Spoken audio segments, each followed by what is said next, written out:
नमस्कार प्यारे साथियों, Nanak classes Shiv sir YouTube channel पे आपका स्वागत है। आज है 26 दिसंबर और 26 दिसंबर 2023 के जितने भी most important Rajasthan current affairs के क्वेश्चन बनते हैं आज हम उनका डिस्कस करेंगे। पूरा वीडियो ध्यान से देखना और लास्ट में आपसे क्वेश्चन पूछता हूं मैं रोज, उनके जवाब देने हैं। तो देखिए, आज हम पढ़ेंगे शिक्षा विभाग द्वारा स्कूल आफ्टर स्कूल कार्यक्रम, विश्व para shooting sports world cup में अवनी लेखरा का पदक और साहित्य अकादमी के पुरस्कार जो सर्वोच्च पुरस्कार है उनकी चर्चा करेंगे। आज सुबह की करंट की क्लास दी थी तो उसमें ओल्ड क्वेश्चन दिए थे सारे, तो उन्हीं का हम दोबारा एक बार रिवीजन कर लेते हैं। एक बार इस सेशन को लाइक कर दो और जिसने सब्सक्राइब नहीं किया चैनल को करो ताकि आपको रिवीजन क्लास मिले। पहला प्रश्न, 19वें एशियाई खेल में जीते गए राजस्थान के खिलाड़ियों के पदक में असत्य कथन बताओ। 19वें एशियाई खेल कहाँ पे हुए? होंग जहू। होंग जहू चीन में हुए। ठीक है, जाहू नहीं है, ये होंग जहू चीन में जगह है। ठीक है, होंग जहू वहां पे 19वें एशियन गेम हुए। आपके लिए प्रश्न एक वो बन गया, कौन सा बन गया कि आपको ग्रह करने के लिए एक प्रश्न दे दिया कि 2026 में 20वें एशियन गेम कहाँ होंगे। बहुत बार बता दिया, शायद मैंने इतनी बार आपको बता दिया कि आप भी पढ़ पढ़ के थक गए होंगे। एशियन खेल कहाँ होंगे, क्वेश्चन आपका जवाब देना है। देखो, दिव्यांश पंवार ने 10 मीटर एयर राइफल टीम में स्वर्ण जीता, सही है। माननीय कौशिक ने निशानेबाजी में रजत पदक जीता, ये भी सही है। और अर्जुन लाल जाट ने तीरंदाजी में रजत पदक जीता, ये गलत है। यानी अर्जुन लाल जाट ने कौन सा पदक जीता है? अर्जुन लाल जाट ने रजत तो जीता है लेकिन तीरंदाजी में नहीं, इन्होंने नौकायन में जीता है। कौन से? नौकायन में। अनंतजीत सिंह ने निशानेबाजी में कांस्य पदक जीता, ये भी सही है। अनंतजीत सिंह नरूका, माननीय कौशिक, दिव्यांश पंवार, ये सारे निशानेबाज हैं। ठीक है, तथ्य देख लो। अर्जुन लाल जाट नौकायन के खिलाड़ी हैं, बाबूलाल यादव और लेखराम नौकायन के खिलाड़ी हैं और किरण बालियान एथलीट हैं। तो ये सारे के सारे आपको याद रखने हैं। दूसरा प्रश्न, 5वें खेलो इंडिया यूथ गेम 2022 में राजस्थान का प्रदर्शन रहा। 5वें खेलो इंडिया गेम है वो ग्वालियर, भोपाल, नई दिल्ली के अंदर आयोजित हुए थे। राजस्थान ने कुल 48 पदक जीतकर पदक तालिका में चौथा स्थान हासिल किया, सही है ना। राजस्थान ने 10 स्वर्ण, 10 रजत और 19 कांस्य पदक जीते, ये पॉइंट है गलत। क्यों है? क्योंकि राजस्थान ने 19 गोल्ड जीते, ठीक है, 10 सिल्वर जीते और 19 ब्रॉन्ज जीते। ठीक है, यानी 29 की जगह 19 आएगा, 10 की जगह 19 आएगा और चौथे खेलो इंडिया में 10वां स्थान रहा। तो उत्तर आ जाएगा ए और सी इसका सही जवाब है, जबकि बी गलत है। क्लियर हो गया? चौथे खेलो इंडिया गेम टोटल 48 पदक जीते, 19 स्वर्ण, 10 रजत, 19 कांस्य। और जो चौथा खेलो इंडिया गेम हुआ था उसमें 10वां स्थान था और 5वें में चौथा स्थान। देख लो, 19 स्वर्ण, 10 रजत, 10 19 कांस्य। विश्व para shooting sports world cup Korea, Korea के अंदर आयोजन हुआ। 10 मीटर एयर राइफल की SH1 कैटेगरी में अवनी लेखरा ने कौन सा पदक जीता? जल्दी से जवाब दे दो, तब तक मैं अवनी लेखरा की कुछ कहानी बता देता हूं। इनका जिला जयपुर। टोक्यो पैरा ओलंपिक में, टोक्यो पैरा ओलंपिक में एक स्वर्ण जीता और एक कांस्य जीता, 2 पदक जीते इन्होंने। पदक कितने जीते?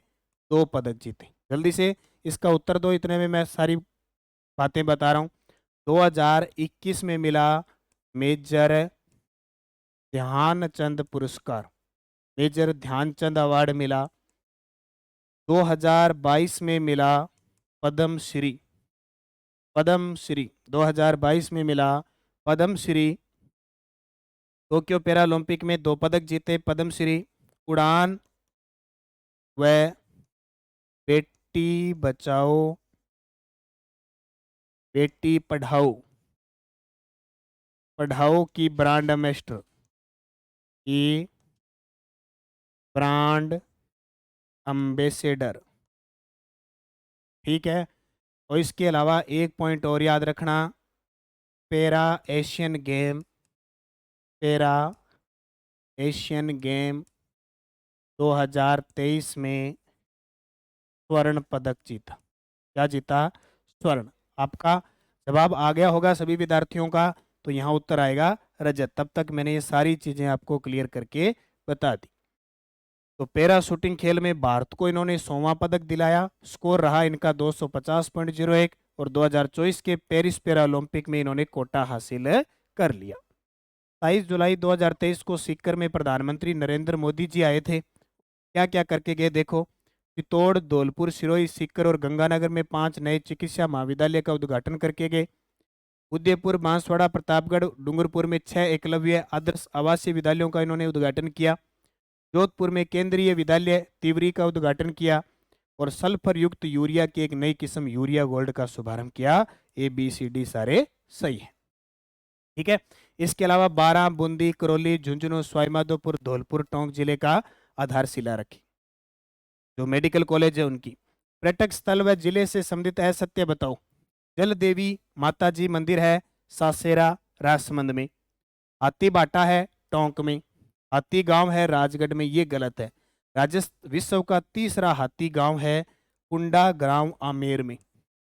कुंडा गांव आमेर में, ठीक है, ये याद रखना। आमेर पर्यटकों के लिए बहुत चर्चा में रहता है। बाबा चूहड़ सिद्ध लव कुश वाटिका अलवर में है, तो ये गलत हो गया। हाथी गांव कुंडा गांव आमेर में। देखो राजस्थान साहित्य अकादमी ये कहाँ पे है? स्थापना हुई थी 1958 में और है कहाँ पे? उदयपुर में। ठीक है। इसके द्वारा सर्वोच्च पुरस्कार दिया जाता है मीरा पुरस्कार। और आप ये बताओगे कि इनके द्वारा पत्रिका कौन सी दी जाती है? मधुमती। अब की बार इन्होंने एक साथ पिछले 3-4 सालों के अवार्ड दे दिए। 2023-24 का रतन कुमार सांबरिया को मिला उपन्यास सांप के लिए। 2022-23 का रति सक्सेना को मिला रचना हंसी एक प्रार्थना के लिए।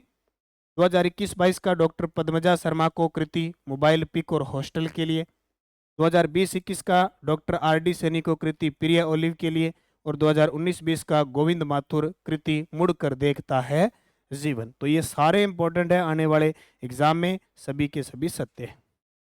राजस्थान का वर्ष 2020-21 में फसलों के उत्पादन में देश में स्थान। इसबगोल और मेथी उत्पादन में प्रथम स्थान पे है। जीरे, लहसुन और सौंफ उत्पादन में द्वितीय स्थान पे है। अजवाइन और धनिया उत्पादन में तृतीय स्थान पे है। उपयुक्त सभी। इसके अलावा बाजरा, सरसों, पोषक अनाज और तिलहन, इनमें राजस्थान फर्स्ट स्थान पे है, फर्स्ट। ठीक है। इसके अलावा मूंगफली, दलहन, इनमें राजस्थान सेकंड स्थान पे है। ठीक है। प्रदेश में शिक्षा विभाग द्वारा विद्यार्थियों द्वारा ऑनलाइन पाठ्यक्रम पूरा करने के लिए कौन सा कार्यक्रम शुरू किया गया है? स्कूल आफ्टर स्कूल कार्यक्रम। ये ऐसा कार्यक्रम है कि वर्तमान में जो शिक्षक है वो चुनाव ड्यूटी में लगे हुए हैं, प्लस बहुत सारे विद्यालयों में शिक्षकों के पद रिक्त पड़े हैं, तो विद्यार्थियों का पाठ्यक्रम पूरा नहीं हुआ। पिछड़े पाठ्यक्रम को पूरा करने के लिए सरकार शिक्षा विभाग ने एक सिस्टम चलाया कि बच्चे स्कूल में तो पढ़ते हैं, इसके अलावा स्कूल में घर जाने के बाद ऑनलाइन पढ़कर और अपना पिछड़ा जो कार्यक्रम है, पाठ्यक्रम है, वो पूरा कर सकते हैं। स्कूल आफ्टर स्कूल कार्यक्रम। ठीक है। ये 10वीं और 12वीं बोर्ड के लिए स्पेशल चलाया है। और जो सामग्री है, अध्ययन सामग्री और प्रश्नोत्तरी मिशन, वो ज्ञान ऐप से डाउनलोड की जा सकती है। ठीक है। और ये आज मैंने आपको बताया था एक जिला एक उत्पाद, ये जरूर देखना। डेली न्यूज एनालिसिस में एक क्लास में लेता ही लेता हूँ, तो आज मैंने 1 डिस्ट्रिक्ट 1 प्रोडक्ट और एक मैप के माध्यम से नए जिले बने हैं उनके अकॉर्डिंग मैं पढ़ा रहा हूँ, तो डेली देखा करो। और ये आ रही है 31 दिसंबर को रात्रि 8 बजे, रात्रि 8 बजे, रात 12 बजे तक ये क्लास होगी। और नए साल का जश्न हम एक साथ मिलकर एक साथ बनाएंगे और टारगेट लेंगे कि 2024 में हमें नौकरी लगना है, क्योंकि नई सरकार, नई भर्तियां निश्चित आती है। धन्यवाद। जय हिंद, जय भारत, जय राजस्थान।